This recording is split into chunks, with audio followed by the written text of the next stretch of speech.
मराठा आरक्षण योद्धे मनोज जरांगे पाटील आपल्यासोबत आहेत. दादा, आज आपला उपोषणाचा 13वा दिवस आहे. 13 दिवसात आपली तब्येत खालावत चालली आहे, पण सरकार कुठेतरी तुमचं जे सगळ्या सोयऱ्याचा तुमचा जो निर्णय आहे किंवा तो मान्य केलेला नाही, अधिवेशनातही घेतला नाही आणि संपर्कही करीत नाही. कसं बघता याच्याकडे? नाही, मराठा समाजाला वाटलं होतं की 10% देतानाच सगळ्या सोयऱ्यांसुद्धा अंमलबजावणी करतील म्हणून. पण आता त्यांनी केले नाही जाणून बुजून. त्यामुळे 20 तारखेपासून प्रत्येक गावात सकाळी 10 ते 1 वाजेपर्यंत याच वेळेत फक्त रास्ता रोको आंदोलन करून दर दिवस रास्ता रोको आंदोलन आणि दर दिवस निवेदन दिलं जाणार आहे सरकारला. म्हणजे प्रत्येकाला अधिकार आहे दर दिवस आंदोलन करून दर दिवस निवेदन देण्याचं. असं काय नाही की ह्या वर्षाने केलं की त्याच वर्षाला करायचं फक्त, असं काय नाही. शांततेत रोज माणूस रास्ता रोको आंदोलन करून रोज निवेदन देऊ शकतो. आणि ते आता ते येत नाहीत, संपर्क साधत नाहीत.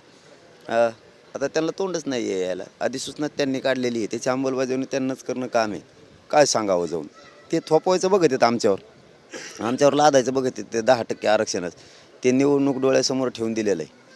ते टिकल नाही टिकल याच्यात शंका कुशंका आहेत. ते टिकणार नाही आणखी. मग ते बळच आम्हाला द्यायचं, म्हणजे वाटलं होणार आरक्षण आम्हाला द्यायचं आणि आम्ही ओबीसीतून मागवतो ते द्यायचं नाही. हे यांचं जाणून बुजून विषय आहे चाललेला.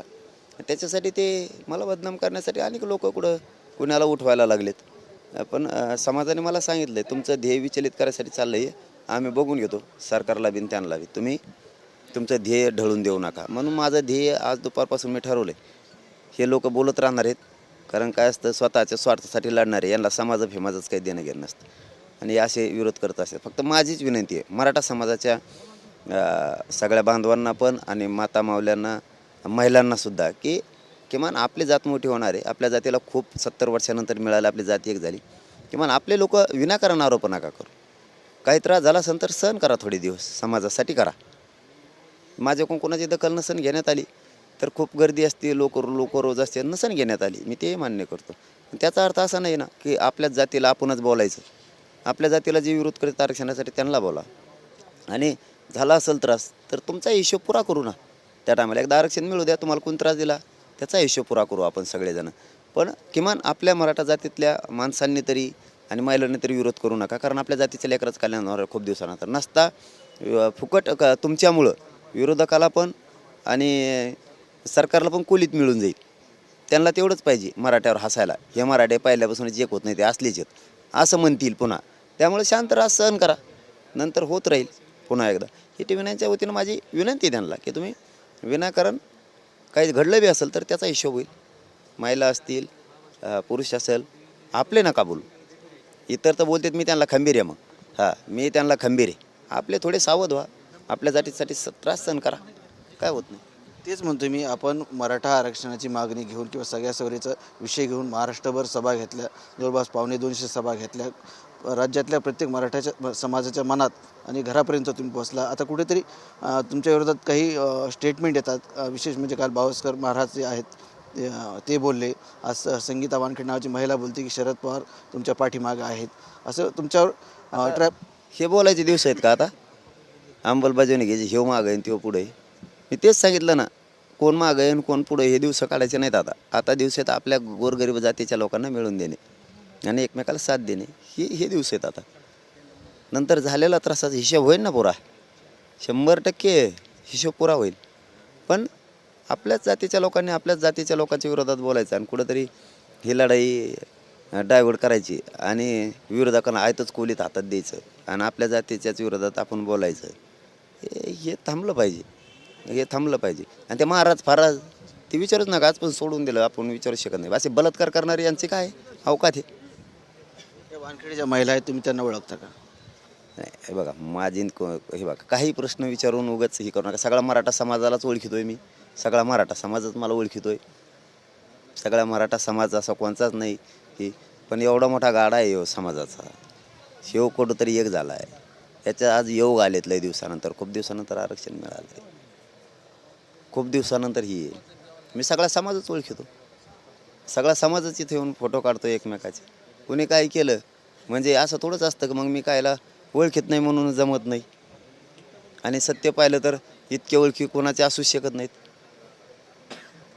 फोटो काढला म्हणजे ओळख आहे असं बी नाही. पण समाजासाठी काम करतो आणि एवढं बस, समाजासाठी काम करतोय, जीव जाळून करतोय, समाजाला मिळालं आहे सुद्धा. थोडंफार होत असतं मागं पुढं. 100%च कोणी असला तरी. म्हणून काय तेच धरून बसायचं आणि तेच गाजवीत बसायचं. समाजाचं कल्याण होतं, त्रास झाला हिशोब होईल ना, 100% हिशोब होईल ना. गरीब घरातला मुलगा, शेतकरी पुत्र कुठेतरी राज्याच्या पातळीवर आंदोलन करतोय मराठा समाजाचं, हे सरकारला सहन होत नाही म्हणा किंवा षडयंत्र रस्ते सरकार तुमच्या विरोधात. 100% रस्ता आहे. एखाद्या वेळेस तर मी TV 9च्या माध्यमातून एक महत्त्वाचा विषय सांगतो आज आणखीन. का आता परीक्षा सुरू आहेत. सरकार असंही एक षडयंत्र रचण्याचा डाव आहे त्यांचा. की काही विद्यार्थी जाणून बुजून परीक्षेला जाऊ द्यायचे नाही. जाणून बुजून. आणि लोक याचिका फिचिका करायला लावायचे त्यांना. असं सुद्धा होऊ शकतं. सरकार काय डावू टाकू शकतं ते निश्चित आहे की 2-3 घंट्यात मला माहीत होतं लगेच. असं सुद्धा होऊ शकतं. त्यामुळं मराठा बांधवांना मी आधीच आव्हान केलं आहे की आपले विद्यार्थी आहेत, त्यांना सगळ्यांना रस्ता द्यायचा, पण आंदोलन बंद नाही होऊ शकत. किती डावराचा म्हणा तुम्ही. तुमचं षडयंत्र तर मी अगोदरच ओळखीला आता पुढंच. प्रत्येक विद्यार्थ्यांचं वाहन हे 10च्या आतच केंद्रावर जाणार आहे परीक्षेच्या. आमचं आंदोलन 10:30 सुरू होतं. पेपर 1ला संपवतो. आमचं आंदोलन 1ला संपायला लागलं. पोराचं उरकू सरूस तर सगळे रस्ते मोकळे. त्यामुळं मराठा बांधवांना माझी विनंती आहे, गाव नाही असं पाहिजे की तिथं रास्ता रोको नाही म्हणून. ताकदीनं पुऱ्या गावानं रोज आंदोलन करायचं आणि रोज निवेदन सरकारला द्यायचं. असं काही नाही आहे की आज आंदोलन केलं की पुढच्या वर्षीच करावं लागेल, असा कायदा नाही आहे. अशी लोकशाही नाही. रोज माणूस आंदोलन करून लोकशाही मार्गाने शांततेत रोज निवेदन देऊ शकतो. तसं गाव नाही पाहिजे महाराष्ट्रातलं असं की त्यांनी रोज आंदोलन केलं आणि रोज निवेदन दिलं. हे झालंच पाहिजे. पण सकाळी 10:30 ते 1 एवढ्याच वेळेत द्यायचं. ते 4 ते 5च्या नंतरचा विषय थोडा परीक्षा होईपर्यंत थांबवायचा आहे आपण. सकाळचीच वेळ ठेवायची कंपल्सरी फायनल. 10:30 ते 1 वाजेपर्यंत रास्ता रोको करायचा म्हणजे करायचा. पुऱ्या ताकदीनं शहरासह गावागावात करायचं. आणि 3 मार्चची तयारी जंगी करायची. रास्ता रोकोची जंगी तयारी. लग्न येतं त्या दिवशी, तर दुपारच्या लग्नाला माझी TV 9च्या माध्यमातून विनंती आहे मराठा समाजाला आणि इतर समाजाच्या बांधवांना सुद्धा, महाराष्ट्रातल्या सगळ्या जनतेला, की ती दुपारची काय संध्याकाळची काय ती एकच आहे. फक्त दुपारचं जर तुम्ही संध्याकाळवर लग्न ठेवलं तर जे आंदोलनात गुंतलेले बांधव आहेत आपले, त्यांना तुम्हाला आशीर्वाद द्यायला लागणार येता येईल. आणि दुपारी जर ठेवले तर त्यांना आशीर्वाद द्यायला येता येणार नाही. कारण लग्नात काय जातीभेद असला काही नसतं. लग्नाला ते सुखाचा दुःखाचा कार्यक्रम म्हणतात. तसं सुखाचा कार्यक्रम आहे, ते आशीर्वाद नवरदेव नवरीला द्यायला येते, तिथं कोणत्या जातीचं येतं. त्याच्यामुळे तुम्ही जर ते लग्न संध्याकाळी ठेवले तर खूप चांगलं होईल. विनंती आहे तुम्ही संध्याकाळचं ठेवा. सगळ्यांना, तुम्हाला इतर धर्माचा नवरदेव नवरी असो किंवा मराठा समाजाचा नवरदेव नवरी असो, यांना आशीर्वाद द्यायला सगळ्या जाती धर्मात लोक आहेत. दुपारच्या ठेवले तर थोडे सगळ्यांची गैरसोय होईल. तुमची गैरसोय होणार नाही. दुपारच्या लग्न संध्याकाळीपर्यंत ढकलावेत, कारण तेच मंगल कार्यालय किंवा तोच मंडप आहे. त्यामुळं त्यात काय खर्च वाढण्याचं काही नाही. फक्त तिथीचं बी अडचण नाही. आता संध्याकाळची बी तिथी, त्यामुळे दुपारचं फक्त संध्याकाळी करावं. आपण या आंदोलनादरम्यान वृद्ध मंडळी इथे येणार आहे, उपोषण करणार आहे, परंतु त्यांच्या जीवाला काही झालं तर सर्वस्व जबाबदारी तुमची राहील असं छगन भुजबळ म्हणाले. ती सगळी जबाबदारी तर खरी तोही आहे. मग सगळी काडीच तो लावलेली. सगळी काडीच तो लावलेली. आता तो नाव नव्हतं, पण तो बी घेतो. आता मुख्यमंत्री शिंदेसाहेब, फडणवीस साहेब, अजितदादा यांची जबाबदारी. त्यातलं एका जीवाला धोका झाला आणि आता तोही बी. मी तर तो यावर कधीच बोलत नाही. तो आहेत का मी भेकड नाही बी. तरी पण यांनी यावं. आणि 1 तारखेला 1 मार्चला हे बांधव सगळे आमचे वयोवृद्ध आजी आजोबा बसणार आहेत. त्या दिवशी बैठक लावली. सगळ्या पक्षाच्या आमदार, मंत्री, माजी आमदार, मंत्री, माजी मंत्री, खासदार, माजी खासदार, सगळ्या पक्षाचे सगळ्यांनी त्या दिवशी यावं. आमच्या वयोवृद्ध बांधवांना, मायबापांना, आईबाबांना तुम्हाला बोलायचं आहे. सगळ्या सोयऱ्यांच्याबद्दल तुम्हाला सांगायचं आहे. हे तुमचेच मायबाप आहेत, असलेले वयोवृद्ध आहेत. मुंबईपासून अंतरवालीपर्यंत येऊस तर मुंगीसुद्धा मरणार नाही, पायाखाली काडीसुद्धा वाजणार नाही. ही जबाबदारी आमची. तुमचा सगळा मराठा समाज सन्मान करणार असते नेता, सगळा मराठा समाज. मुख्यमंत्री साहेबांना सुद्धा यावं. दोनही उपमुख्यमंत्री साहेबांनी, फडणवीस साहेबांनी, अजितदादांनी सुद्धा यावं. सगळ्या मंत्री बांधवांनी यावं, महोदयांनी यावं. सगळ्या आमदार महोदयांनी यावं. आम्ही तुमच्या नावं चिटकून खुर्च्या लावून ठेवणार आहेत. तिथे 288 आमदारांच्या खुर्च्या, विधान परिषदेच्या, खासदाराच्या, माजी खासदाराच्या, आमदारांच्या सगळ्यांच्या खुर्च्याला इथं चिठ्ठी लावून तुमच्या सन्मानानं खुर्ची तुम्हाला सेपरेट ठेवली जाणार आहे. सन्मानानं तुम्ही यावं. आजी आजोबा काय बोलतात हे ऐकावं. ते तुमचे मायबाप आहेत, त्यांचा निरोप घेऊन तुम्ही मुंबईला जावं आणि सगळ्या सोयरीची अंमलबजावणी करा. इतका मान मर्यादा ठेवून सन्मानाचा कार्यक्रमाची बैठक आहे. जो येणार नाही तो 100% मराठा विरोधी त्याविषयी त्याच्यावरती शिक्काच पाडणार. म्हणजे इतर समाजाच्या आमदार मंत्री महोदयांनी सुद्धा यावं. त्यांना जर आमच्या मागणीविषयी असता असेल तर त्यांनी यावं. मग तो कोणत्याही धर्माचा आमदार मंत्री माझे आमदार असो त्यांनी यावं, असं काय नाही की त्यांनी येऊ नये. जे तुम्हाला 10% आरक्षण सरकारने दिले मराठा समाजाला, ते समाजाने स्वीकारले, तुम्हाला काय वाटतंय? आता स्वीकारलं आहे का नाही हे मुख्यमंत्र्यांना, दोनही उपमुख्यमंत्र्यांना सगळ्यांना माहिती आहे स्वीकारलं आहे का नाही. मराठा समाजाची मागणीच ती नाही आहे. मराठा समाजाची मागणी ओबीसीतून आरक्षण आणि सगळ्या सोयऱ्यांची अंमलबजावणी करणे. त्यासाठी आता त्यांनी नवीन डाव रचायला सुरुवात केली की हेच स्वीकारायला लावायचं, याला बेजार करायचं, याच्यावर आरोप करायचे माझ्यावरती आणि मला कंटाळून टाकायचं आणि याला याचं ध्येय ढळायचं, याला विचलित करून टाकायचं या मागणीपासून, याला कदरून टाकायचं, मीडियात बोलायला लावायचं, लोकांना याच्यात बोलायला लावायचं, विरोध करायला लावायचा, 50-50 जणं उभे करायची, त्यांना रोज बोलायला लावायचं मीडियात. हे असे त्यांची शाळा आहे आणि ते 10% आमच्या मुळावर बळच थोपवायचं मराठ्यांच्या, कारण ते टिकणारच नाही. त्याच्यामुळं मराठ्याचं पोराचं मागच वाटलं झालेलं आहे ह्याच आरक्षणामुळं. पहिल्यांदा 13% होता, आता 10%. त्यामुळे ह्या आरक्षणामुळे मराठ्यांच्या पोराचं पुन्हा वाटलं होणार आहे. मागं झालेलं आहे. आणखीन पोरं लढतात, निवडी होऊन त्यांना नियुक्त्या नाहीत, अधिकारी होऊन त्यांना ड्युटीला जाता आलेलं नाही, कारण ते आरक्षण रद्द झालं. हेच रद्द होणार, तेच आरक्षण आहे. आणि मग असलं खोटं देऊन आमची निवडणूक जवळ आल्यात म्हणून आमचा फायदा घ्यायसाठी खोटं आरक्षण देणार तुम्ही आणि ते माझ्यावर थोपविणार म्हणून माझ्यावर दबाव आणणार. आणि मी प्रामाणिकपणे काम करतो आहे, मग मी प्रामाणिकपणा नाही कसे आरोप करायचे, खोटे नाटेन, हे माझ्यावर बळच लादायला लावायचं. मी हा मानलो पाहिजे 10% बरोबर आहे, हे समाजाला मी स्वीकारायला लावायचं. मी खोटं स्वीकारायला लावू शकत नाही. सरकारने मला मारून बी टाकलं ना, मारून बी टाकलं तरी मी खोटं स्वीकारू शकत नाही आणि माझ्या समाजाला खोटं नाही सांगू. आम्हाला ओबीसीतूनच पाहिजे, सगळे स्वारीची अंमलबजावणी, त्यातच माझे पोरं मोठे होणार आहे. याच्यातून राज्यातच होते ना फक्त.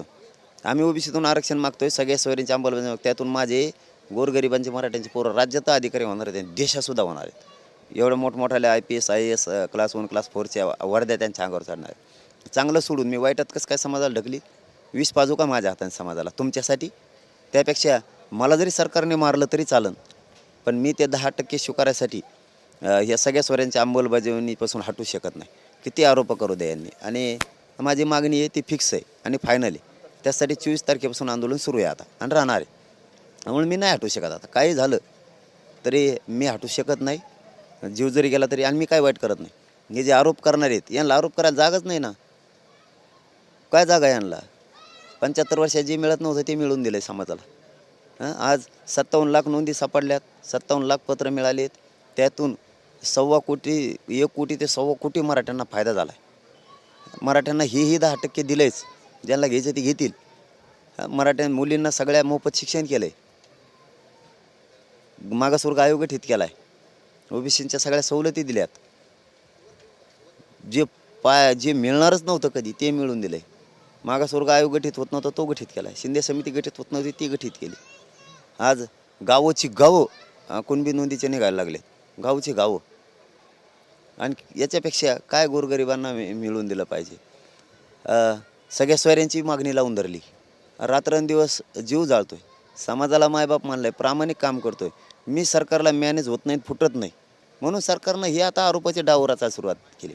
पण मी तरी हटणार नाही, किती आरोप केले तरी हटूच शकत नाही. आणि आरोप कोण करते? बलात्कार करणारे महिलांवरती. तुला काय महिलांची आस्था आहे? जिला मायबाप मानलं त्या महिलाचं विनयभंग करतो, बलात्कार करतो. तू कोण आहे? तू कोण लागून गेला? तो काय केलेलं आहे? आता गठ्ठेची येणार आहेत माझ्याकडे, खूप महिलासुद्धा येणार आहेत. तो कोणत्या महिलेला त्रास दिलेला आहे आणि काय तू काय सांगतो ज्ञान कोणाला आणि काय सरकारचं ऐकतो? म्हणून माझी विनंती मराठा समाजाला की किमान मराठा समाजाचं तरी शाने व्हा, आपल्या समाजाचं कल्याण होणार आहे. त्यांच्या जाळ्यात गुतू नका.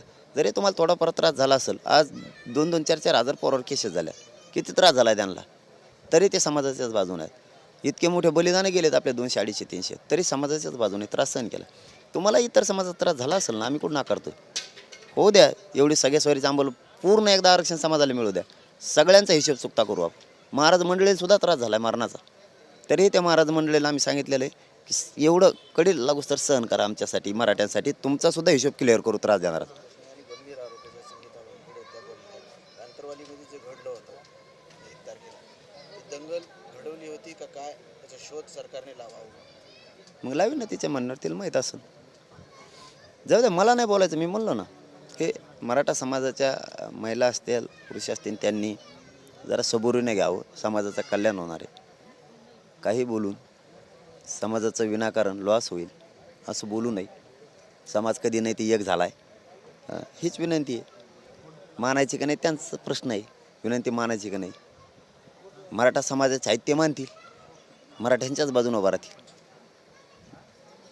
ज्याला मराठा विरोधी शिक्का लावून घ्यायचा ते लावून घेऊ शकतो. फक्त मला एवढं म्हणायचं मी काय वाईट करत नाही. तुम्हाला काय आरोप करायचे तुम्ही करू शकता. दंगल घडली नाही घडली किंवा काय केलं ते बुवा बी काय म्हणतोय, बलात्कारी बुवा काय म्हणतोय काय नाही. बलात्कारी आरोप करायला लागल्यावर काय सत्य मानणार समाज. आणि मी काय करतोय समाजासमोर उघड आहे सगळं. मी काय करतोय ते समाजाला दिलायचं ना. तुम्हाला आरोप करायला जागाच नाही आहे. मला उलट हे वाटतंय की हे आरोप कसं काय करू शकतात इतकं देऊन. आणि ज्यांनी मिळून दिलं नाही आत्तापर्यंत त्यांच्यावर बोंबला ना. ज्यांनी आत्तापोत काहीच मिळून दिलं नाही ते नेते मराठा आरक्षणाला विरोध करतात. तुमच्या दम आहे तर त्यांच्या विरोधात दंड थोपटा ना. इकडं कुंकड निघालेत जातीच्याच विरोधात जातीसाठीच बॉम्बलायला. तिकडं दंड थोपटाना. बलात्कार्याने काय सांगावं ते ज्ञान. त्यामुळे ते उत्तरं द्यायचं बंद केलं साहेब. मला मीडियाला माझी विनंती आहे आता. यांना सरकार मोठं करणार आहे आता मीडियातून. त्यामुळं मी प्रश्न द्यायला यांना बांधील नाही आता. उत्तरं द्यायला यांच्या मी आता बांधील नाही. मी माझ्या समाजाचा बांधील आहे. मला लक्षात आलेलं आहे 10% थोपवायसाठी हे 5-50 जण उठविले सरकारनं. हे किती रोज बोंबालले तरी यांना उत्तर नाही. कारण माझ्या समाजाला माहिती आहे मी समाजासाठी चांगलं केलं आहे. आजही चांगलं करतो आहे. आजही रक्त जीव जाळतो आहे. जीव द्यायला भेट नाही आहे. सगळ्या सोयऱ्यांची अंमलबजावणी दिवस तर मी हटत नाही. त्यामुळं यांचे उत्तर द्यायला मी बांधील नाही. कारण ही विकत घेतलेली असली पायदेशीला याला काय उत्तर देणार आहे बलात्कार्याला मी आहे. स्वतः अशा बाबा लोकांचं नाव लावायचं आणि बदनाम करायचं त्या नावाला असल्याला काय उत्तर मी कोणाला देऊ शकत नाही इथून पुढे उत्तर. समाजासाठी सगळ्यांनी काम करावं ही माझी विनंती. समाजासाठी काम करावं. समाज आपला मोठा व्हायला लागला आता. लई दिवसांनी मिळालं आहे. तुमच्या वैयक्तिक स्वार्थासाठी तुम्ही आरोप नका करू. समाजाच्या स्वार्थासाठी करा. मी समाजासाठी लढतोय आणि लढत राहणार आहे. आयुष्यभर लढत राहणार आहे समाजासाठी. आणि कसं मिळत नाही सगळ्या स्वरीची अंमलबजावणी तेच मी बघतो. 24 तारखेपासून आंदोलन सुरू आहे. मनोज जरांगे पाटील यांनी मराठा समाजाचं जे आंदोलन चालू आहे त्याच्याबद्दल कुणी बोलू नाही आणि त्यांना मी आता उत्तरही देणार नाही असं जरांगे पाटील यांनी सांगितले. कॅमेरामॅन विकीसह संजय सरोदे, TV9 मराठी, अंतरवली, सराटी, जालना.